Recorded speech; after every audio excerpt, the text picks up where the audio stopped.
Če me kdo vpraša, katera sezona letos se je najbolj začela, bi brez težav omenil tekočo jesensko dozo polno novih in zanimivih naslovov animejev. Sicer sem in tja padajo kakšni grešni kozli, ki niso za nikamor, a doslej v večini kaže na zelo produktivno in prostega časa potratno sezono. Zakaj potratno? Ker bo problem slediti toliko zanimivim animejem. Zdaj bi bil čas, da vlada zrihta še kaj v zvezi s časom, 24 ur je enostavno premalo. Hec na stran.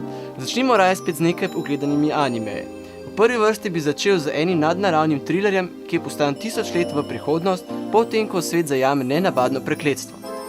Sicer je iz prve epizode zelo težko razvidno, kaj se sploh dogaja, vendar se vseeno da postaviti nekaj dejstev.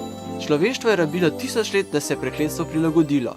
Sicer se anime imenuje Shinsekai Yori, kar bi v direktnem prevodu pomenilo z novega sveta. In tako kot naslov namiguje, smo postavljeni v popolnoma spremenjen svet, kjer ni več tehnologija v ospredju, ampak nadnaravna moč ljudi in družbena ureditev, kjer velja priučena samoregulacija v primeru človekovega odstopanja v družbi. Vse pa se odvija v zelo strašljivem in napetem tonu, zaenkrat zelo vredno ogleda.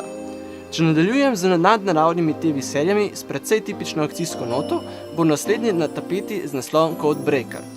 Za razliko od prejšnjega je ta anime postavljen v sedanjost, kjer pa imajo nekateri posamezniki nenavadne moči. Zaenkrat se srečamo le z enim likom, ki se s svojim modrim plamenom požiga ljudi, vendar ga med samim dejanjem opazi postavna in ugledna dijakinja. Da se stvari zakomplicirajo, kot kaže, oba preganjata določene ljudi, vendar pa se nekako njuni interesi križajo. Posledično iz tega ne pride nič dobrega. Kako se bo stvar odvijala v naslednjih epizodah, bomo še videli, obetavno, a si zadevo jemljem za rezervo.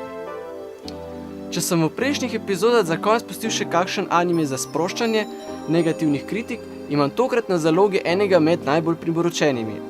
Gre namreč za Psycho Pass anime studia Production IG. Producent slednjega nas je pred kratkim tudi obiskal v Sloveniji, kjer je nekaj besedic namenil tudi o pričakovanjih animeji. Ker ni želel ničesar izdati, je pripustil prve občutke gledalca. Občutki pa niso slabi, saj gre vnovično za en dober akcijski cyberpunk anime postavljen v prihodnost.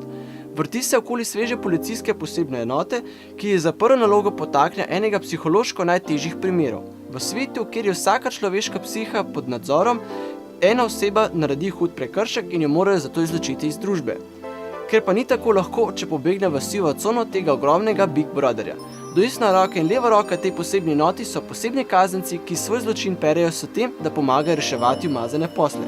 Še druga roka pa so posebne pištole, ki preberejo status namerjene osebe in sistem sam presodi, če jo morajo ustreliti in s kakšno funkcijo. Za studio, ki je več kot desetletje nazaj ustvaril Ghost in the Shell, bo Psycho Pass končno spet ena dobra sci-fi poslastica. V prihodnje nas čaka še nekaj pregledov, saj novih animejev še veliko. Hkrati pa me zanima, v kakšni meri bi bilo zanimivo predstaviti tudi naključno izbrana dela mang. Ker na naslov anime portalu nismo omejili le na animacije, bi bil to še en zanimiv spekter za predstavljanje gledalca. Lajkajte nas na Fejsiču, naročite se na naš YouTube kanal in delite svoje mnenje.